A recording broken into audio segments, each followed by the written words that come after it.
I need to ask you something. When someone says dark chocolate, do you actually know what makes it dark? Or when a pastry chef hands you something called ruby chocolate, do you know what you just ate? So today we're fixing that. Every type of chocolate is explained. Where it came from, what's actually in it, why it tastes the way it does, and which ones are genuinely worth your money and which ones are not even chocolate. Let's begin. Chocolate 1 is dark chocolate.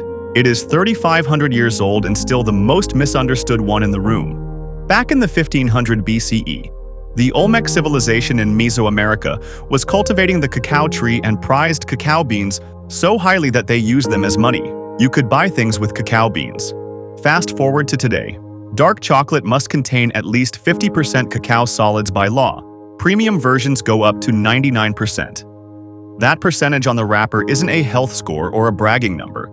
It's telling you exactly how much of what you're eating came from the actual cacao bean versus added sugar. 70% dark chocolate means 70% bean, 30% sugar. 99% means almost no sugar, which is why eating 99% dark chocolate for the first time is an experience that rearranges your understanding of what bitter means.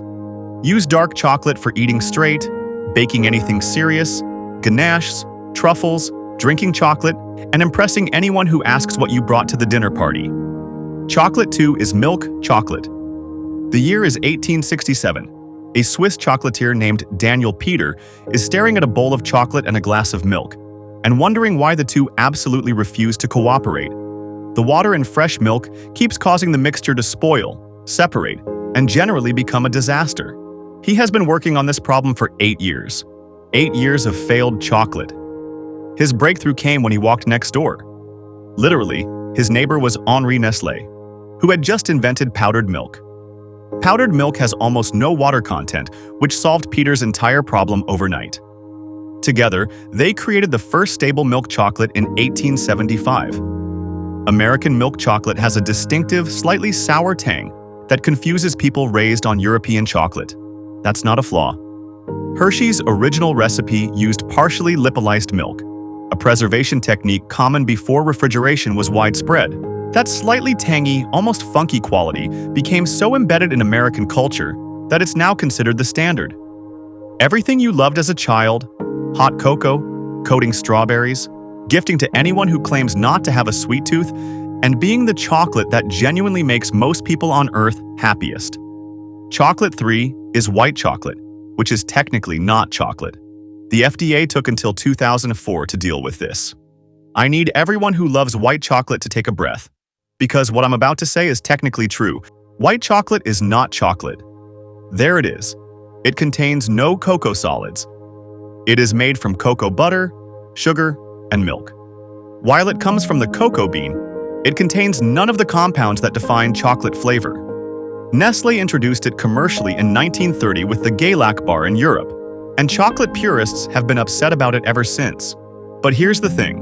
The reason some chocolatiers actually love working with white chocolate is precisely that it has no strong chocolate flavor of its own. It's a canvas.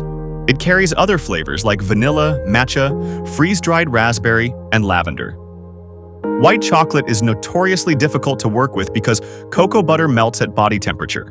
The temperamental nature of white chocolate is one of the main reasons pastry chefs charge more for white chocolate work. Use white chocolate for ganaches with unusual flavors, coating matcha truffles, dessert decoration, blondies, anything where you want creaminess and sweetness without the chocolate competing with other flavors. Chocolate number 4 is ruby chocolate. In 2017, a Swiss chocolate company called Barry Callebaut announced something that the chocolate world had not seen in 80 years. A fourth type of chocolate, pink naturally and no added coloring, no fruit flavoring, no artificial anything. Ruby chocolate comes from specially processed ruby cacao beans found in Ecuador, Brazil, and the Ivory Coast. These beans naturally contain precursors that, when processed without fermentation, produce a ruby chocolate must contain at least 47.3% cocoa products to meet chocolate standards, sitting somewhere between milk and dark in composition. The flavor is genuinely unlike anything else in the chocolate family. Tart, fruity, and a little acidic, like someone crossed chocolate with a raspberry yogurt. It is polarizing in exactly the way that interesting things tend to be. Use ruby chocolate for desserts where you want a pop of natural pink color without food dye, tart sweet flavor contrasts, or any occasion where you want to say fourth type of chocolate. What's the best chocolate you have ever tasted in your life? Comment your choice below. Chocolate 5 is blonde chocolate, which is the greatest accident in the history of dessert. One of the best chocolates in the world was created because a French pastry chef forgot to turn off a bain-marie. In 2006, Frederic Beau at Valrhona left white chocolate in a bain-marie for far too long. Instead of burning or ruining, something unexpected happened. The milk solids began to caramelize. The chocolate turned golden, and when he tasted it, tasted like salted caramel and a richness and depth that white chocolate had never had before. He called it Dulce, and Valrhona commercialized it in 2012. Use blonde chocolate for frosting, ganache, cookies. Chocolate 6 is the Modica chocolate. Modica chocolate comes from the town of Modica in Sicily, and the recipe has been virtually unchanged since the 16th century, when Spanish conquistadors brought it from the Aztecs, which makes this technically the most historically authentic European chocolate on this list. Here's what makes Modica genuinely unusual. It is never conched, never refined and processed at low temperatures, never exceeding 40 degrees Celsius, so the sugar crystals don't dissolve. Instead of melting smoothly on your tongue, Modica chocolate crumbles. Traditional flavors are cinnamon, vanilla, and chili pepper, exactly as the Aztecs made them. Chocolate 7 is raw chocolate, the one the health community loves, and chefs are more cautious about. Raw chocolate is made from cocoa beans that have never been roasted and kept below 42 degrees Celsius throughout the entire process to preserve enzymes and antioxidants that roasting would destroy. The raw food movement popularized this in the 2000s, making bold claims about health benefits from unprocessed cacao. And some of those claims have genuine scientific backing, where roasting does reduce certain antioxidant compounds. The result is more bitter, more astringent, and significantly more intense than roasted chocolate. It's not bad. It's just genuinely different from what most people mean when they say chocolate. Use it for health-conscious chocolate preparations, raw food recipes, anyone managing specific dietary requirements, and giving to the one person in your life who insists on unprocessed everything. Chocolate 8 is drinking chocolate.